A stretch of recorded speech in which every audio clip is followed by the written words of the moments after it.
Hey everyone, welcome to the Stationery Cafe After Dark. Today, Kelly and my name is April, we're just doing our usual late night journaling on our end, but our special guest today is actually right now in broad daylight. That sounded weird. In Tokyo, Tori from Techo by Tori. Hello, hello. Thanks so much for having me today. I'm so excited to be doing this after dark with y'all. We're so excited to have you. You've actually been on our side of the pond, like at the beginning of your interest in this community, right? Like when you started with the Hobonichi, you were in San hmm Francisco and you moved to Japan. When did you move there? Like 2018? No, 2000. Actually, 2019. Yeah, at the end of August in 2019. So we love it when people kind of jump from, the stationary oasis or stationary desert, as we like to say it, which is the U.S., into like the land of the abundant in Tokyo. So I'm really excited to kind of like ask you some questions about your impressions there now that you're there in person. But today we're also just gonna be journaling in our own spread. So I'm actually gonna go. We're gonna go around tell us which book you're using. We chose a theme for our book today, and we'll go from there. So, Tori, why don't you start? Yeah, sure. So this year, with my Techokaigi, I decided to use four different books. I have the Hobonichi A6, the Hobonichi A5, Weeks, and my Jibun Techo Days. And I use them all for different reasons, but today I'm going to be using my Jibun Techo Days in the Yay! A5 slim size. So I'll be doing a spread in this. Primarily inspired by meatball, some meatball washi samples that I have, Nice. and we'll just do a color coordinated spread because that's kind of my jam throughout this book. It's usually a color coordinated situation. I love it. That cover paper is from Cute Things from Japan, right? Like that. Yeah, it's the Eric Small Things collaboration. So good. I figured I normally don't use these papers for anything, like for wrapping and stuff, but I feel like I don't want to give it away. So I kind of immortalized it by putting it as the cover for the Jibun Techo. So it kind of overlaps a little bit, but it's the perfect size because this is an A5 slim and it was an A5 piece of paper. Nice. Oh, that's perfect then. And I was using mine to make a trash bin with our friend, those who worked at the tutorial, and I followed it and made one. And Kelly, how about you? I see the Animal Crossing cover. Yeah, so I just got this out because it's cute. I wasn't sure if I was gonna work in it. Wait. um, but I just pulled this one out because this is my A5 Slim Jibun Techo Days, Ooh. so Oh, I can match Tori. you guys, you guys Twins! I love that. I'm so twinning excited. today. Yeah, and I might do a little work in here too. I'm kind of eclectic tonight. So Tori was color coded. What's your theme, Kelly? Oh gosh, I mean I think my theme is kind of cherry blossom-ish. I recently put together this kind of washi capsule here. Ooh. Um, that's just got a bunch of different. Oh my gosh, it's hard to. Can you even see this? Yeah, we I'm in your face. So cute. love it. So many little things. Yeah, But cherry blossom isn't until April. I guess. I yeah, but guess. mm. the hype is beginning. Do you see it, Tori? Do you see it already in Japan? Is the hype I'm beginning? definitely I've been running every day, like every other day, and practicing like going out there and walking around every day just for mental health, but also like in preparation so that I can do these runs through the sakura trees and everything like that. So I'm very excited. I'm Mm. looking forward to it because it's there's different trees that bloom all throughout the like almost the whole year. Like there's different periods where you can even see sakura in winter where there's snow. So there are some trees that bloom a lot earlier than the like high season of when like Tokyo is really popping off. So there's yeah, it's really exciting. If you're open to traveling, you can see sakura for quite a while. Yeah, usually it's kind of like how in the US, like after the new year, you start seeing Valentine's Day stuff on sale. And I mean, hmm so I'm like, when is that point when Japan starts cranking out cherry blossom products? Like, end of January, or you think? Oh, it's there's closer already Sakura products on the shelves now, I think. Yeah, and everyone's excited for Valentine's Day. And of course, that's a very pink heavy kind of theme. And so I think it just really beautifully transitions into Sakura season. I love it. Oh, I wish I'm there. That's like a bucket list of mine to go during the cherry blossom season. Actually, I might have gone once, but not in Tokyo. I went like to other, like the countryside. I went to see the one where it's like a famous place where it's like the river canal and then like cherry blossoms along the river. I Beautiful. forgot what that is, but Nice. yeah. I'm using the only loner here in this group, the thinking of you, because I haven't given it much attention lately. So I was just like, I should probably start. Oh wait, I might do it on this page. There's this huge empty space, and so yeah, this is. I don't use it for perfect. journaling. I use it actually for the Stationery Cafe. So I write down like stationery news and stuff. So I actually need to note down some important ones this week. There's a lot of core releases this week. But I have curated a little bit of a, what is this called? The Choki Furukawa Shiko retro Yes. food oriented theme. And I'm gonna like dip into my Maruko Arts collection here with all the food and stuff. So I'm excited to put together a spread like Very that. nice. And I love the meatball release paper book that you have. That's so Yes. Okay. Yeah, I am kind of like theming with you a little bit with the meatball here. cute. Yeah. Nice. Well, we can go ahead and get started. All of us. All right. Let's dig into your spread, kind of like how we say dig into your food when we begin. Oh, I forgot. I already. I also opened it. got some cherry blossom washi tape here because I was going with Oh, a pink yeah. theme. Nice. So I feel that. Nice. Pink is the best. Kelly, each year we say we're not going to buy more cherry blossom stuff. We keep on buying cherry blossom stuff. It's like a Yes. like a hidden rule, like a or no, like That, but that's fine. I feel like it's so versatile though that it, like it's easy come, easy go a little bit in the stash. Yeah. we use them year round anyway. Like there's no limits to the blossoms. Yeah, pink's always a good theme. I'm just afraid if any of the stationery brands comes out with more expensive cherry blossom items. Like Kelly, we were predicting that Sailor is gonna do the converters with cherry blossom motifs in, like, for converters you can put into those transparent fountain pens. They've already came out with the Valentine's Day one with the dessert, so I'm like, it's not too far Yeah. till they do the cherry blossom Well, one. see, I wasn't sure. Oh, well, because they did didn't they do Christmas ones? They did Halloween, they did Christmas, and Okay, yeah. and they're But like then they're doing Valentine, but then are they also doing Cherry Blossom? I don't imagine them skipping out on that. I feel like there's no way, it's too big of a season. And Yeah.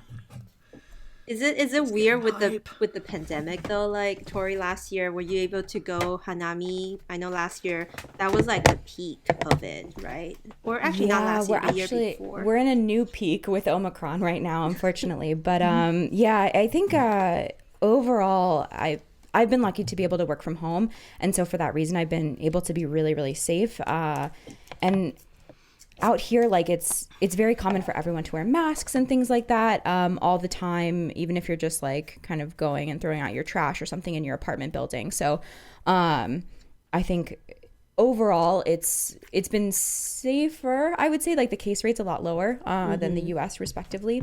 But I like right now I haven't left my house, or like I guess I go out running and walking, but beyond like the 3 miles that my feet can carry me every day, like I haven't left that radius in over 2 weeks, I think. So Wow. it's kind of unfortunate because I felt like I went from I moved here in August of 2019. And so for a while there, I was like, oh my God, I'm living in Tokyo. This is so cool. I get to go to Loft and all this stuff all the time.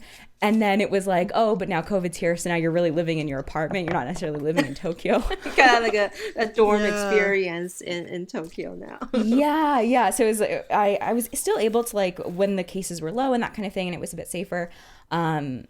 Loft just opened in Shibuya a cafe on, I think, like the second or third floor. Ooh, and it's called Two Foods.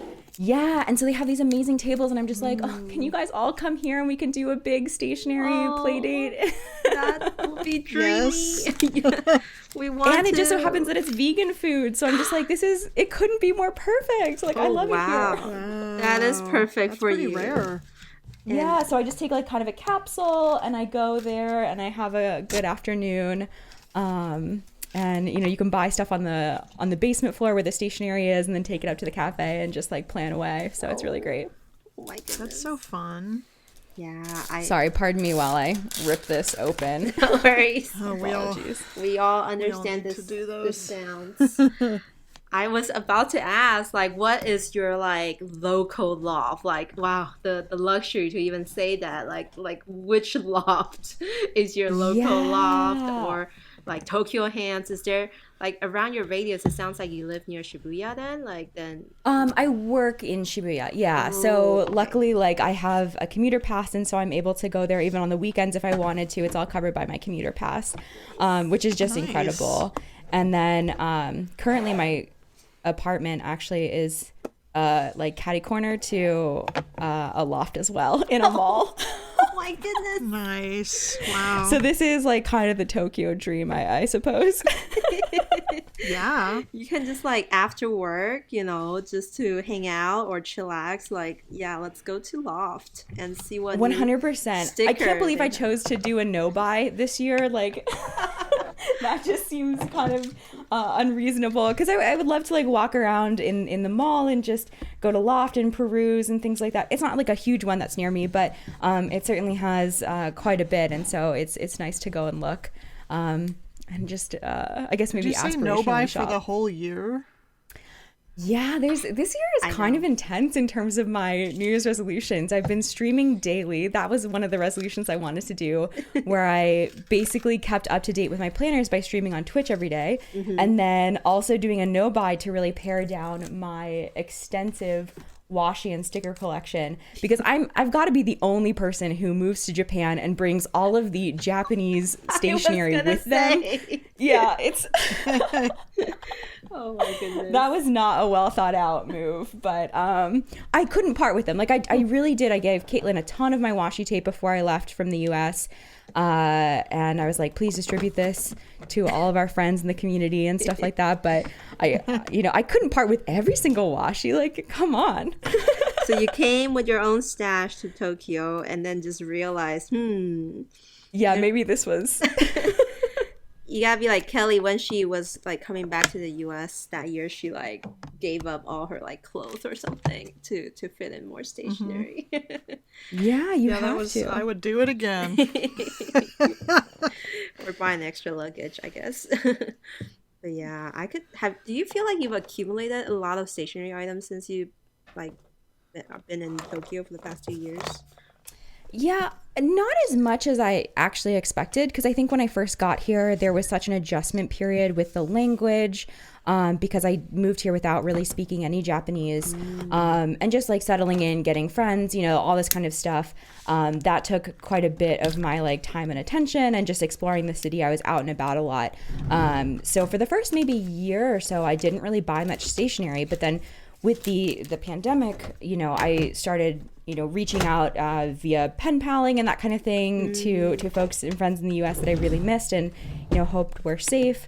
And so I think that's like kind of that sparked a bit of a resurgence in my stationery habits and purchasing. And then one thing leads to another, and the stash has doubled in size. So and plus, like when you're in Japan, like despite buying stationery, the travel expenses, right? Like if you were to like visit local sites or something, they kind of add up, in my opinion. Yeah, and there's like all different kinds of cute things that you can get, whether it's pins in different cities and things like that, or the calligraphy at different shrines. You can easily collect those. Of course, there's like cheaper ways to do it, where you just go for the station stamps that are free, and you save all the ephemera along the way, and you do sort of like a TN vibe kind of thing.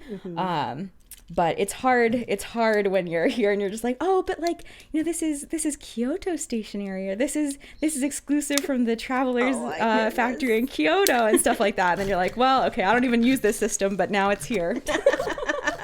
That's how you came to get the Moomin Traveler's Notebook too, right? Oh my gosh, yes. I don't understand what happened there. I'm weak for Moomin. That's been a COVID development.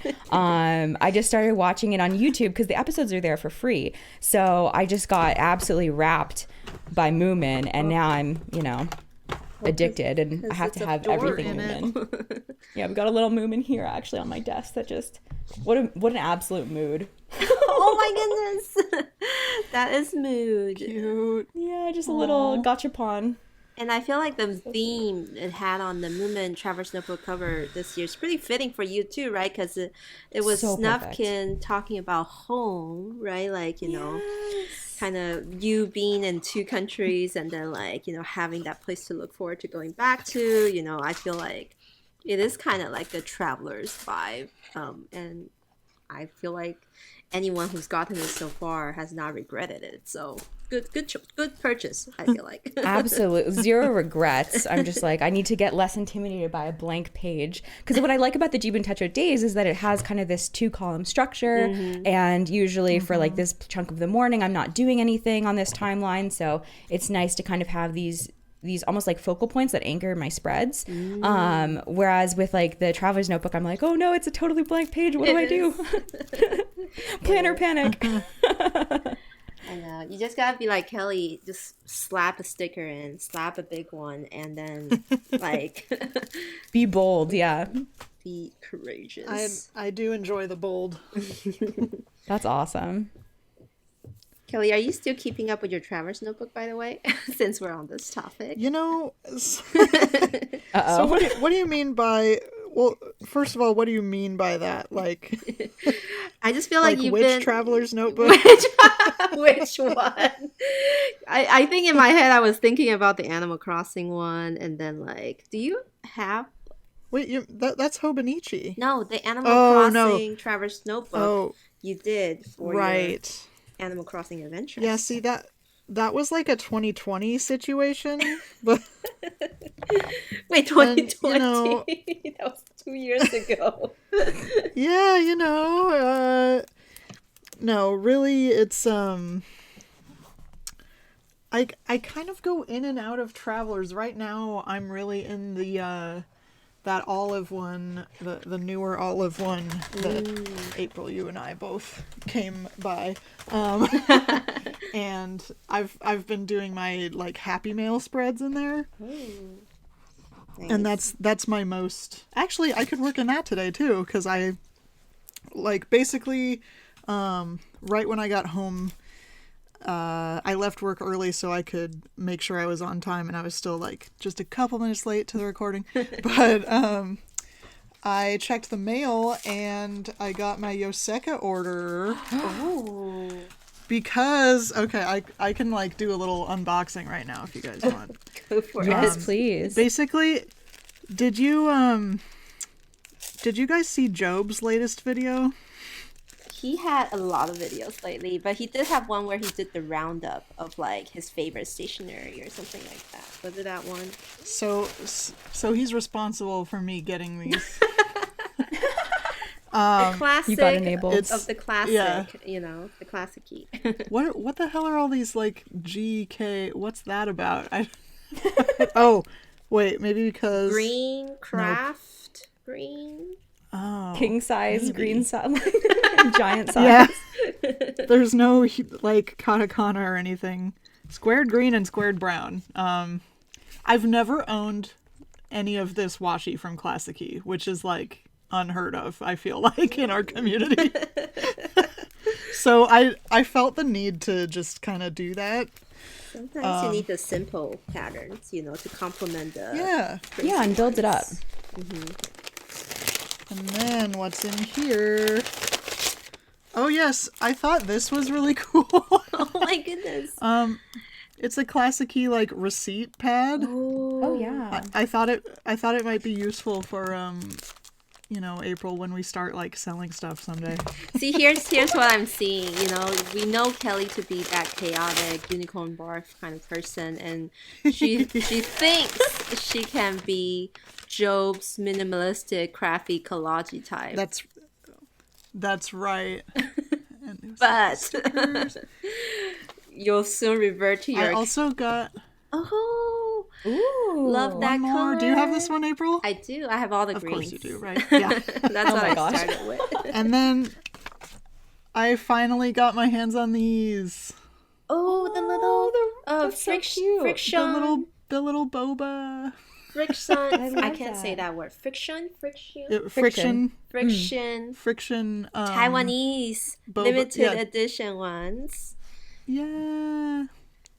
Cute. And I love their little notes. So cute. Look at that. Aww. So if you order from Yuseka Stationery, they will give you one of these little notes. That's cute. Anyway. Yep. So that was my tiny order that I was like, wow, okay, now I'm at my stationery budget, and it's January 25th. I still have so many days to go. I was budget. Not I really, didn't I'm do dramatic. a no buy this year, like Tori, but I did set myself a budget, and I've reached it already, like last week, stationery wise. So I'm just kind of like. You mean monthly, right? Not annual. No, of course, monthly. I won't do that to myself. Of course. but yeah, Within reason.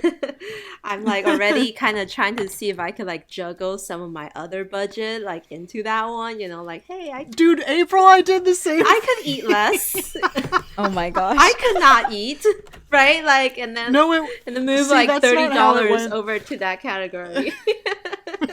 For me, it went more like, oh, is this technically stationery? Well, maybe not. Maybe it's technically in the entertainment category. Oh my goodness. I've been keeping a list for my partner as like, okay, well, if you need a gift idea, this is my short list of stationery things that I can't personally buy, but you could. Just refer to this list, please. And like for any occasion, or actually you should just, it's kind of like a registry. Exactly. It's just like a rolling registry that keeps getting longer and longer. The stationery registry. I love that. That should be a thing. Like That should be a thing. for anyone who wants to ever buy gifts to celebrate me, like here's my registry. Let's celebrate April. Let's celebrate. Yeah, we don't ourselves. need flowers. We just need a couple different ink variations here, a couple more markers. or like crowdfund into a gift card from like Yoseka or something like that. Yep. Oh man, last year though, Tori, you did went to a few stationery events, right? Like I wanted to ask you about the experience of going to Bungujoshi, going to the marsh. Like, is that what they call it? The MARCHE, like the crafty? Yeah, I think it's like a loan word from French, like marche or something like that. Maybe because there's a lot of random words that are loan words here in Japan that they use.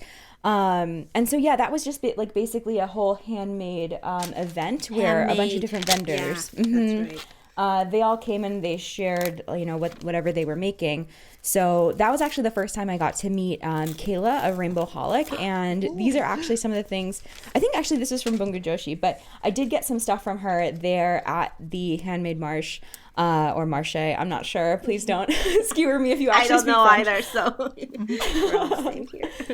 So I wanted to actually use some of those stickers that I got at those events in these spreads. So yeah, it was actually quite huge. And what maybe if you ever come to Japan for one of these events, it's good to know kind of what the lineup procedures are, because for Bungujoshi, you basically, however quickly you buy your ticket and go to like a 7-Eleven to print out the ticket, that determines your queue order. And so if you kind of delay on that or you waffle, like you might not enter for like the first 15 minutes of your 2-hour buying window. And so at that time, I think the weather was bad. And so I kind of just delayed. I was like, oh, I'll just get it tomorrow. And then I actually didn't enter the event until like 20 minutes after like they started letting people in my time block enter. Wow. But at the Handmade Marsh, that one, you just have to like, you pay for a ticket in a window and then you just line up outside. And you just have a QR code and they scan it. So you kind of have to know if there's something that your heart is absolutely set on. And at the Marsh, one of the things that I was really keen on was like a glass pen that was the shape of a ramen bottle, and it even had like a little marble, which is like a Japanese soda. Paraglass. Yeah, like the Japanese marble soda. Yeah. Yeah. Yeah, and so they had these pens, but the person that got in right before me, we came in there I think 30 minutes early. We lined up, and then of course like the one person in front of us bought 4 of them, and like that was it for the day because they kind of spread out their stock day over day. So you really, if you're trying to like snipe a product, you gotta be there early. It's really intense. Did you manage to get it like at Bungo Joshi? Because I know that same guy went to Bungo Joshi too with the ramen. No, I didn't end up getting that because I have since purchased this amazing dual-tipped glass pen from Paraglass. I'll show it to you guys. It's gorgeous. I want to see. And it was kind of expensive. So I'm like, all right, we're my budget. My budget's a little we're spent. No, I bought a dual tip glass pen myself, so I know exactly what they cost, and I'm excited for you. Yeah, and it's got this cool opal on the inside. If like maybe in the darker, it'll show. That's beautiful. It's kind of pinkish, right? Yeah, it is pink, right? Yeah, it's pink actually on both ends, but it's a light pink on one side, very sakura, if you will. Against the black, maybe it's a little bit more dramatic with the opal in the middle. Oh my goodness! Wow. So that's actually been one of my unexpected Japanese kind of stationery items that I've fallen in love with. I did not expect to go this hard into glass pens, but there's so many incredible makers out here that I've just been, my wallet's been inspired, if you will. And then there's always that feeling, right? Like you're at that event, it's like, oh, only here, like, you know, who knows when's the next time I'll see this creator, or like, exactly. There's a lot of like that limited, I guess, drive, pressure, scarcity. Yeah, exactly. To get those stuff, because when we talk about Bungo Joshi or the March handmade craft fair event in Japan, we always see the lines outside, and then to me it felt very intimidating. Like, oh my goodness, like how long do people queue? Like, was it a rush? Forever. Yeah, just like about half an hour before your call time, I think is usually about fine. And so if you have like for Bungo Joshi specifically, you get on your ticket, it has printed a letter and then a number. And so like there's like the A block people, and that's like maybe 60 A block folks. And there's a tape on the ground outside. This year, because of COVID, they had it, the queuing was completely in a parking lot, completely open air, which I felt was really, really great. And they've, you know, been really diligent about trying to do COVID precautions and that sort of thing. So nice. There, you don't necessarily have to line up, like, you don't have to get there like half an hour early because you're just going to be standing in a parking lot. Your spot's already assigned. But for some events, you need to kind of go early because there is no assigned seating, if you will, assigned lineup order. So, yeah, you just got to be careful. That sounds a bit better. And so what was it like at both? Like, how many booths were there for the March one? I don't think I've seen too much of that one. I usually see the Bungo Joshi, so I'm curious. And like, what kind of artists are there? Yeah, so the Marsh one, I would say, is probably, it's hard to compare because Bungo Joshi's on 2 floors, and it's all stationery for the most part. There might be a couple vendors where they have tote bags or something, but it's all stationery adjacent. And like maybe there's also some, because it's Bungo Joshi for like women, girls, is called Stationery Girls Event, I guess. Because it's like women focused, they also have some like skincare and things like that, but it's like maybe 1 or 2 booths. But overall, like Bungo Joshi is, you know, if you're going to go to one, definitely go to that one. If your goal is stationery.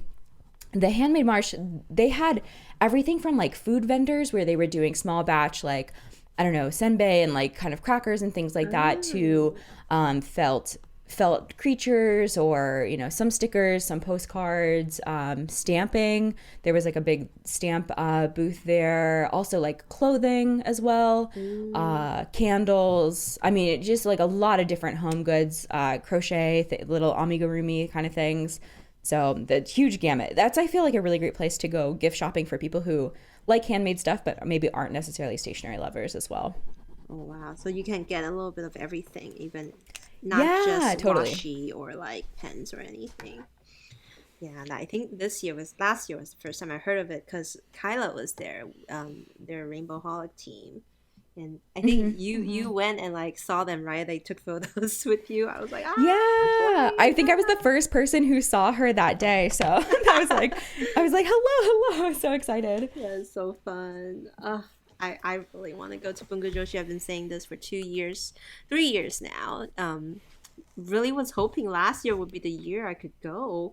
Considering how it's like two years into the pandemic, but maybe I'll have to fingers crossed for this one this year instead. And did you want it, like, were you not interested, or like have you like the Tokyo International Pen Show, because that's another big one in terms of stationery? Oh yeah, I went to that one too. Oh, you did? Yeah, I went to that one as well because I think if you guys follow inky.rocks, I think that's her handle, either like on Instagram and as well as YouTube. Yes. But I saw her video of Bunga Joshi and then also Tips, Tokyo International Pen Show, and she loves Tokyo International Pen Show, and so I was like, oh shoot, well that's not too inconvenient. I can go to that. And so I did go. I was quite impressed with the different like types of vendors there, because I think with pen shows, like you can have like the vintage crowd, you can have the glass pen crowd, you can have like the wooden pen crowd. Like there were so many different variations, and also like some more common names that you might have heard of, like Ferris Wheel Press, like they were there. So it was, I think for pen folks, like that is definitely like a must-see destination. It's very, very cool. And if you really want to get like a good sense of what those events feel like, Inky Rocks is a great place to go.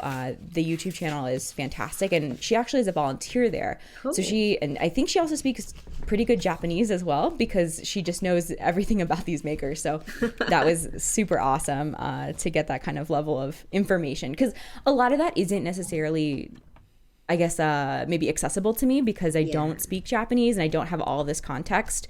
I just have a few really basic common fountain pens, like nothing special or unique. So that's not like my bread and butter, but for her, she like knows a ton. So it's amazing to have people like that who can share their knowledge.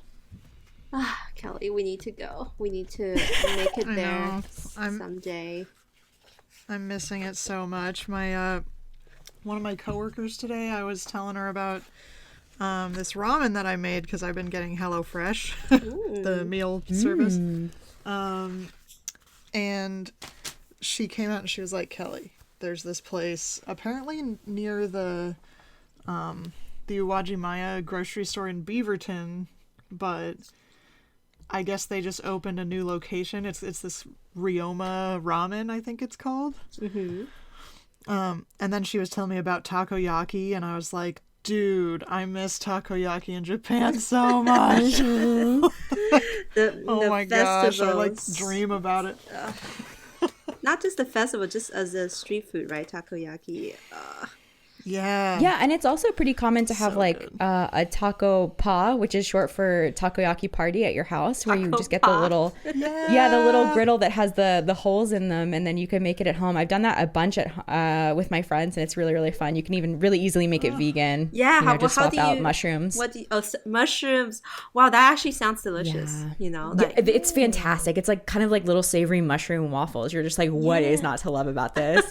And then you can really easily get like the sauce and also mayo that's vegan. So if anyone wants any tips, just reach out to me. I'll happily enable you to have your own vegan taco pa if you want. You need to live stream your taco party. Oh, that would be a good one. That would be we could do like a live stream much fun. mukbang. Oh my gosh. Yes. And let us all just live vicariously through you with that little machine. Like, have I you have such a small desk here, but we could maybe make it work. like you have to use the thing, right? Like they have that stick thing, and then you like poke it and like turn it as it like gets cooked. Ugh, I've been to Osaka only once, but I've read enough anime and like manga to kind of get that culture thing. That that fixation with cooking the best takoyaki at home, and then also like the other type. Have you traveled down like to other parts of Japan while you're during your time there so far, even though it's the pandemic? Yeah, I think because we had the borders locked down pretty much to foreign visitors for so long, and also 2020 was relatively safe in terms of cases. I was able to travel domestically a ton during that year. And so we did Kyoto with almost no visitors, which is just like maybe once in a lifetime experience. That's what frankly. I heard. The bamboo alley, the one, and they it's never been so empty, and like shops are putting up signs like enjoy the rustle of the bamboo, like which you would typically never hear because it's just filled with tourists. I was so jealous. For sure. It's really wild. And like a lot of my friends who have been here for a little bit longer, like when you go to Kyoto, it's almost like you hear more spoken Chinese than anything because there's just so many tourists. Yes. And so they were just like, it's kind of weird to hear so much Japanese. And that's so cool. So you went down to Kyoto, and then like what's your like one of your most memorable things, I guess, during your travels? Ooh, well, okay. So I would say maybe this isn't on everyone's top visit list, but as part of like the travels that I was doing during like kind of COVID times when it was safer, I went down to the Izu Peninsula, which is a short kind of train ride away from Tokyo, just south. And Nice. there we were able to stay at this kind of historical landmark kind of deal, where it's a designated historical landmark, and it's called K, like the letter K apostrophe S. K's, is it Ito Onsen or something like that, like ryokan? But basically it's a traditional Japanese hotel, and they have these private onsens on each floor, and you just like, it's kind of a first come first serve basis, and there's no other tourists there, so we basically just got to have that. And then we stayed on the second floor because that was like what TripAdvisor recommended, and our view from the ryokan was basically a stream with koi inside, and then across that there were all these willow trees that and there was like a little walking path that was illuminated by lanterns. And it just so happened it was a summer night, and there's been basically no summer festivals because of the COVID risk, but for whatever reason that city was having a summer matsuri, which is like the summer festival. Yes. And so you hear, like, you have the smell of like the takoyaki and, you know, the soba and everything that they're making, and you're seeing the people walk along this river illuminated by the lanterns with the gently swaying willow trees and everything. And it was as close to like almost like a Spirited Away kind of Ghibli-esque scene I've ever experienced in my life, and it was just fantastic. I'm looking up the photos now. The ryokan does look a little bit like the Spirited Away, you know, that kind of tiered look. Oh my goodness.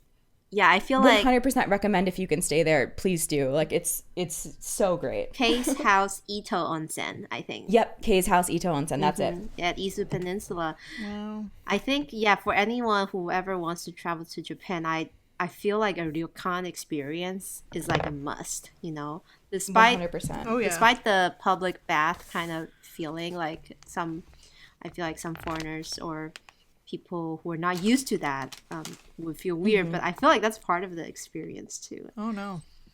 I felt weird naked for so long. It's the best. Get naked. But yeah, I mean, everyone's minding their own business. Though. Like it's not weird once you do no it. one cares. Yeah.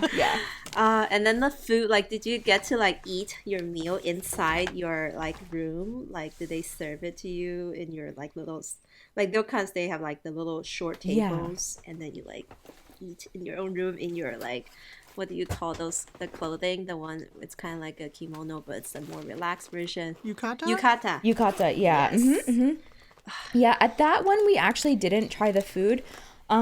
We probably could have, but I don't remember why we didn't. I think we were just like walking around, and we were only there for a night. But there have been, like, I went to there's a bunch of lakes, 5 lakes around Fuji, and I stayed in a kind of like a more traditional hotel there, but our rooms were still kind of like tatami and everything. And we actually went to a dining room where they had a coursed meal. Okay. And so, yeah.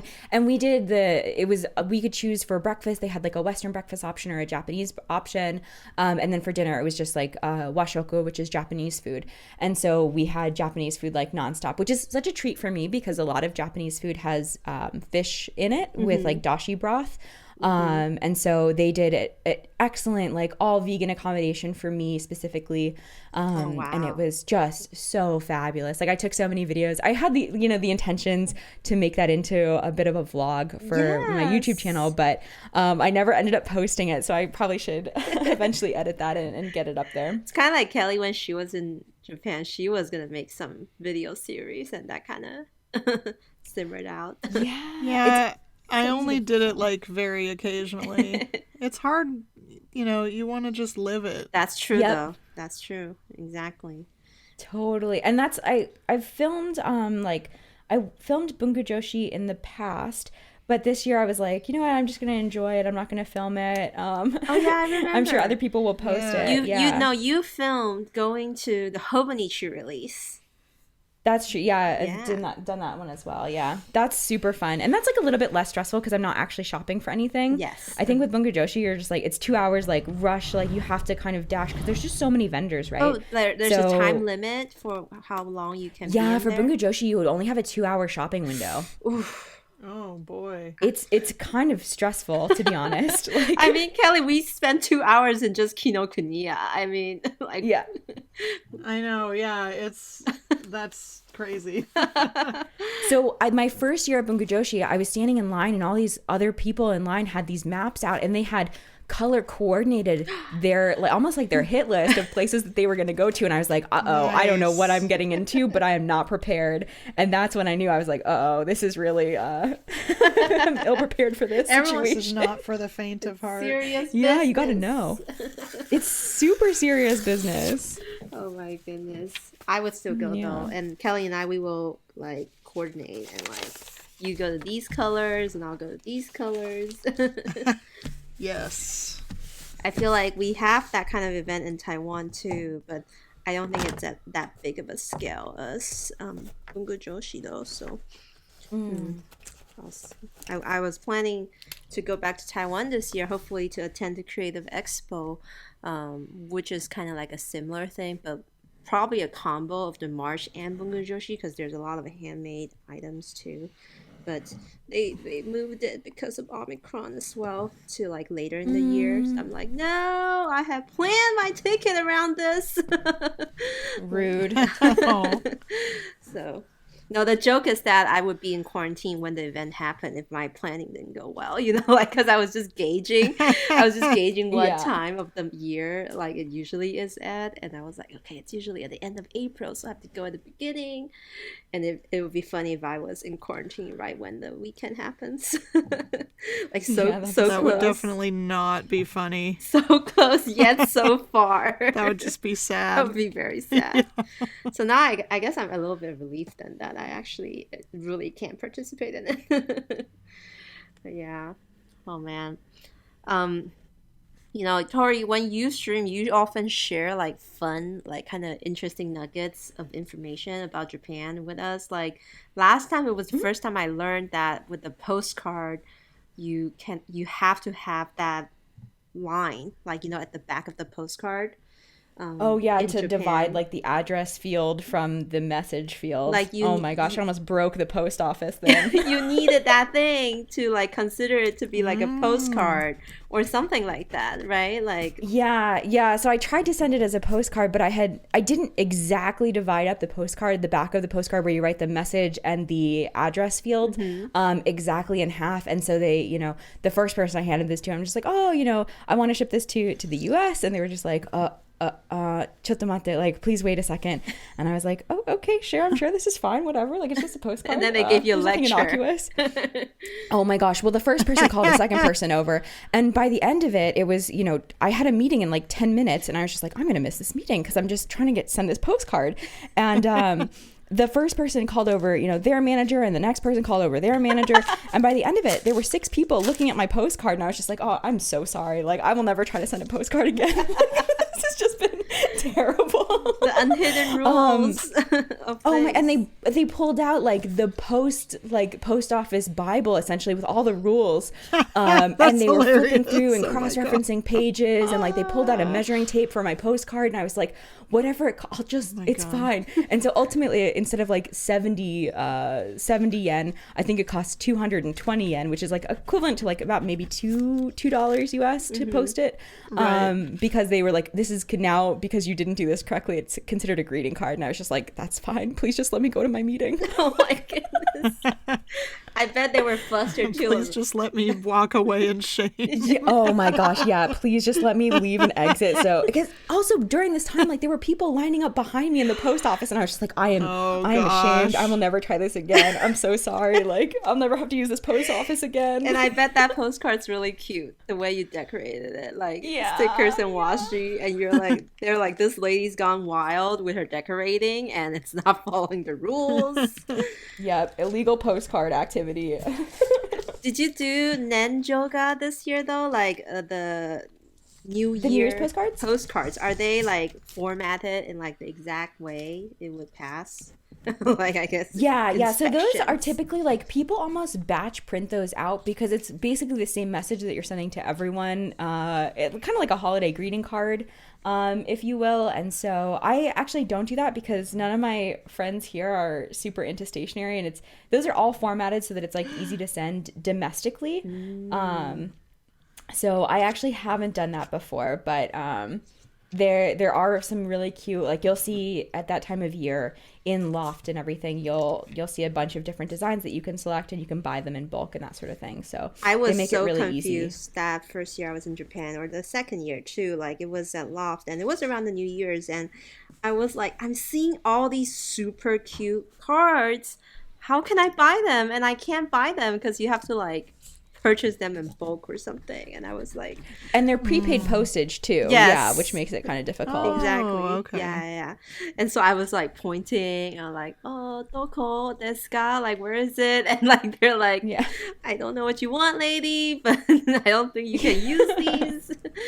But they're so cute, especially this year with the Year of the Tiger. I bet there's a bunch of super cute illustrations. So many good designs. Ugh. I want to be in Japan so bad. Yeah. Like, Yeah, I really like the holidays here. Like the traditions are so different. One of the things that we did this year was that like in Japan, it's really common for around the holidays to have actually takeout food.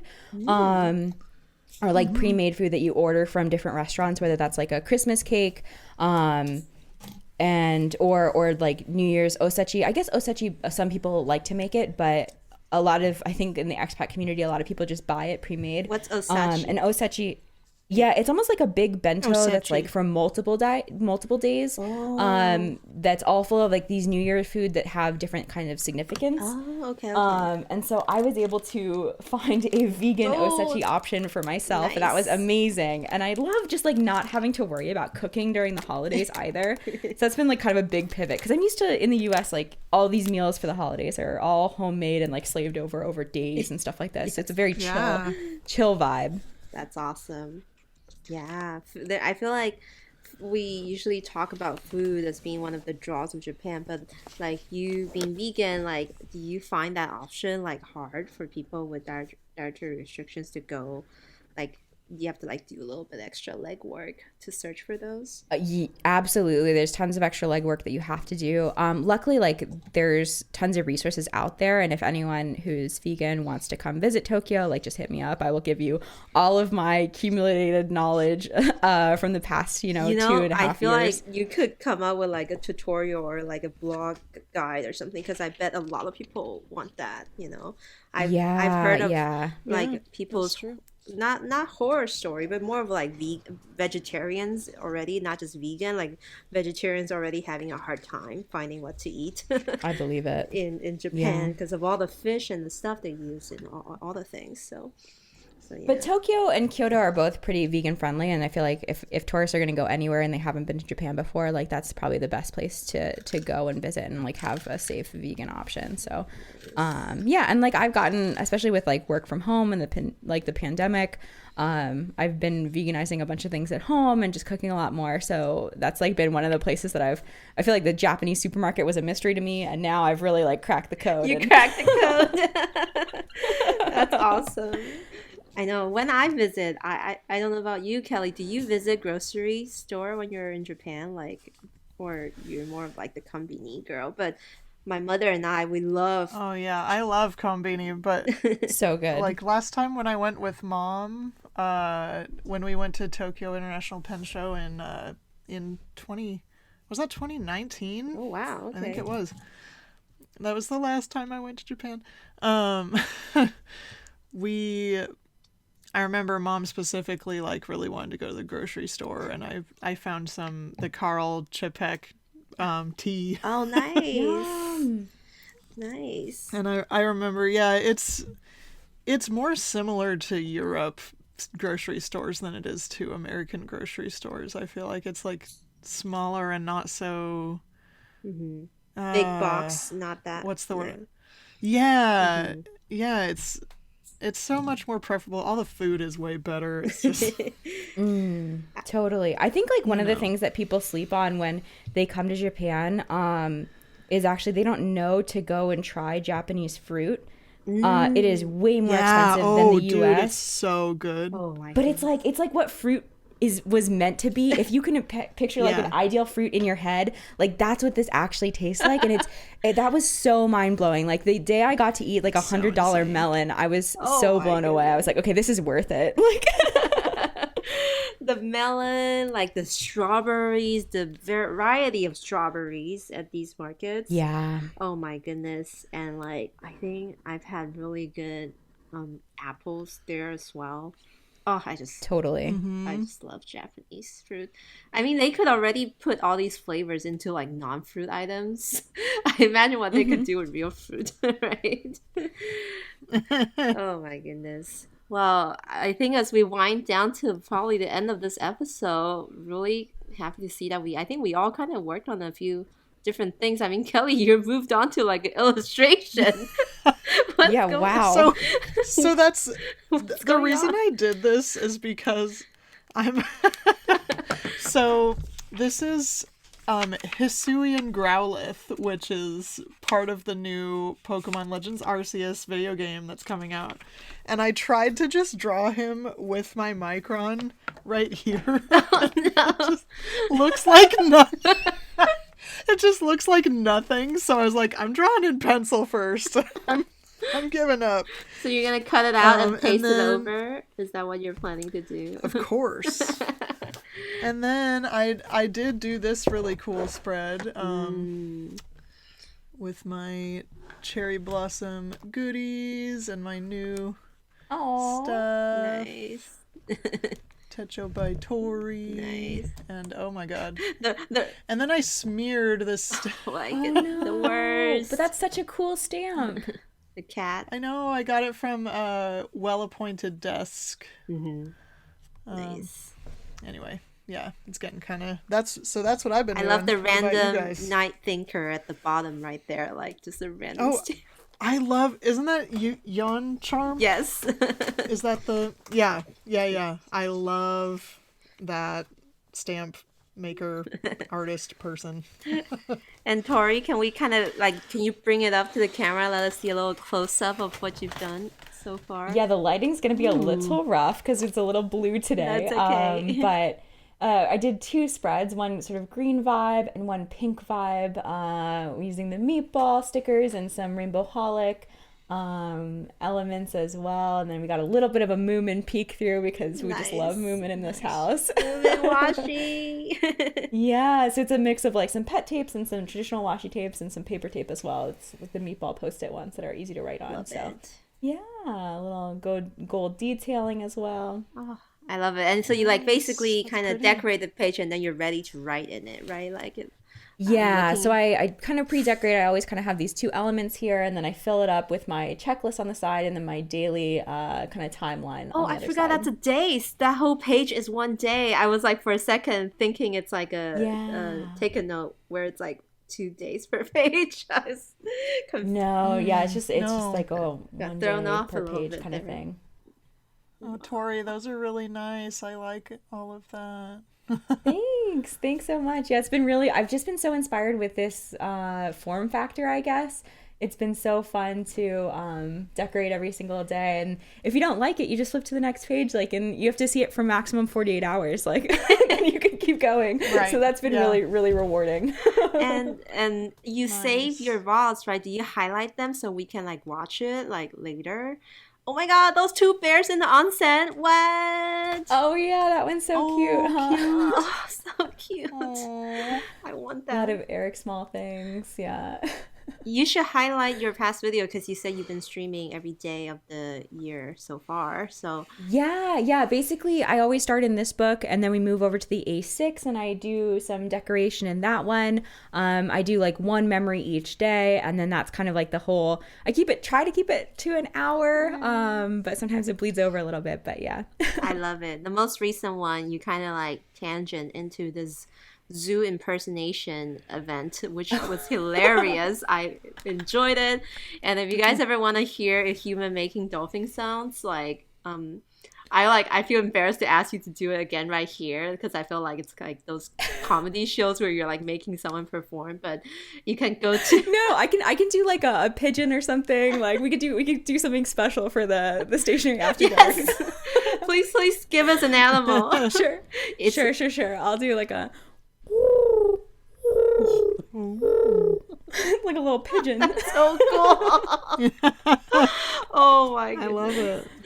Yeah. So yeah, secret talent, I guess. Your secret hidden skill. That's what everyone in the chat was telling you, like just making all those noises.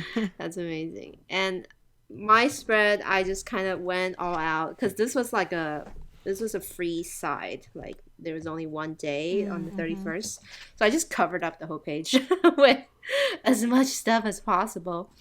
It's really fun. I mean, I love love how full buying it these looks. things, and I feel like this gives me great joy to like use them as a whole, even though my desk is a mess right now. Nice. Well, to kind of end this episode, thank you again for coming on to the show with us. What are you looking forward to? Like you said, you're gonna run through some cherry blossom. What is that? Yeah. There's a bunch of really great sakura spots around my house, and so I can't wait for those blooms to come out. There's so much that I'm looking forward to this year. I think that one of the beautiful things about Japan is just that like each season is unique and distinct and very much celebrated. So no matter what time of year, it's kind of like a good time, except for maybe summer. Summer's really rough. It's so hot in Tokyo, Yeah, it's but not good. but Do even not then you can recommend. still celebrate, like be excited about the limited release, maybe Starbucks Frappuccinos or whatever. Oh. There's something good to look forward to any time of the year. So just trying to celebrate the everyday. Love it. The Kinako Frappuccino that we'll never taste unless we're in Japan. that year they did like a regional one. Kelly and I found that they did like Oh my a special God. Frappuccino for each prefecture or something, and that's like Oh yeah. amazing. Yeah, my partner tried a bunch of those. For some reason we were in Hokkaido and we got to taste the corn one. Or he did at least. So Oh wow, that's amazing. Well, Jealous. I'm so jealous. Well, thank you again. This is super fun. And for everyone who wants to follow more of Tori's stationery adventure, she streams daily, it seems. What time do you stream? at 9 p.m. Usually Japan time, so it may take some convert. I think that's like pretty early morning for the U.S. East Coast. Yes, if you're on the East Coast, you can probably catch it live earlier in the morning. But she always saves the videos, which they call VOD, so you can go back and watch her decorate her Juban days and other fun stationery stories. And as always, we look forward to bringing you another fun episode next month. Thank you, Kelly. Thank you, Tori. And have a good rest of your evenings and day. Bye-bye. Yeah, thanks so much for having me on. Bye y'all.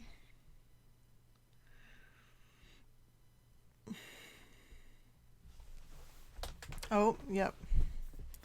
Okay, April,